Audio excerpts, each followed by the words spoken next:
آج کے فیصلے کو رائے صاحب کس طرح سے آپ دیکھتے ہیں؟ ایک جانب یہ رائے کہ جناب بڑے بڑے لوگوں نے اپنے کیسز معاف کرانے کے لیے اب مل بیٹھ کے کوئی فیصلہ کیا تو اچھا ہوا، یہ فیصلہ ریورٹ ہوا، یہ بھی تو ایک رائے ہو رہی ہے سر۔ جی بات اس طرح سے ہے کہ یہ پارلیمنٹ جو ہے 22 کروڑ عوام کا منتخب کردہ ادارہ ہے، اس سے 2 ججز اس کے فیصلے کو یا اس کی قانون سازی کو سٹرائک ڈاؤن نہیں کر سکتے۔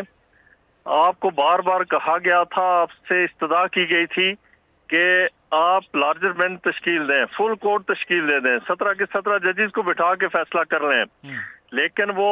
اس پہ مصر رہے کہ نہیں، ہم نے خود ہی سننا ہے۔ 3 ججز کو بٹھایا گیا، ایک تو ان کے ہم خیال تھے اور دوسرے جو تیسرے جو جج تھے اپنا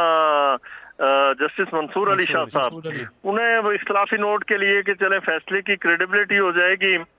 تو ایک اختلافی نوٹ آ گیا تو فرق کوئی نہیں پڑے گا، 2-1 کی اکثریت سے فیصلہ ہو جائے گا۔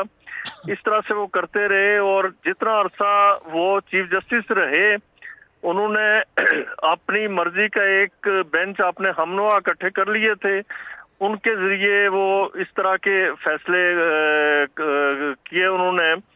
اب سوال یہاں پہ پیدا ہوتا ہے کہ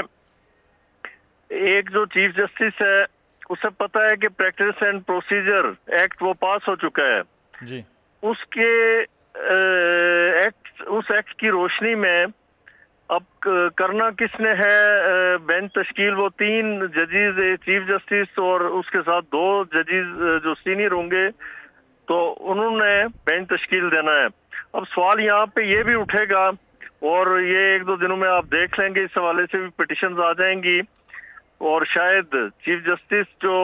آنے والے ہیں، جو کل یا پرسوں اپنا اوتھ لے رہے ہیں، قاضی فائز عیسیٰ صاحب،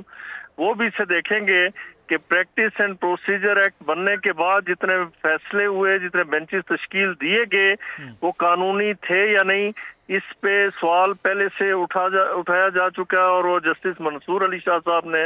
اس پہ کویسچن ریز کیا تھا کہ پریکٹس اینڈ پروسیجر ایکٹ بننے کے بعد جتنے بینچز تشکیل دیے گئے ان کی قانونی شکل کو بھی دیکھنا ہوگا۔ ایک تو یہ پھر یہ ہے کہ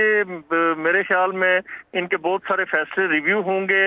ایک کسی اور کی خوشنودی کے لیے، کسی اور کی خوشی کے لیے، کسی اور کی اطاعت میں اس طرح کے فیصلے کرتے رہے۔ اور مجھے تو کئی بار احساس ہوا کورٹ میں کہ پی ٹی آئی کے وکلا سے زیادہ اچھا پرفارم چیف جسٹس صاحب نے ان کے کیسز میں کیا، جو پی ٹی آئی سے ریلیٹڈ تھے یا عمران خان صاحب سے ریلیٹڈ تھے۔ آج تک پاکستان کی ہسٹری میں کس ملزم کو ججز کے گیٹ سے لایا گیا ہے اور کس ملزم کو گڈ ٹو سی یو کہہ کے پکارا گیا، اس کا استقبال کیا گیا اور جاتے ہوئے wish you all the best, اور اس کا سارا مینیو کھانے کا اور سونے کا۔ اور سبسکرائب کریں اور بیل دبائیں تاکہ کوئی خبر رہ نہ جائے۔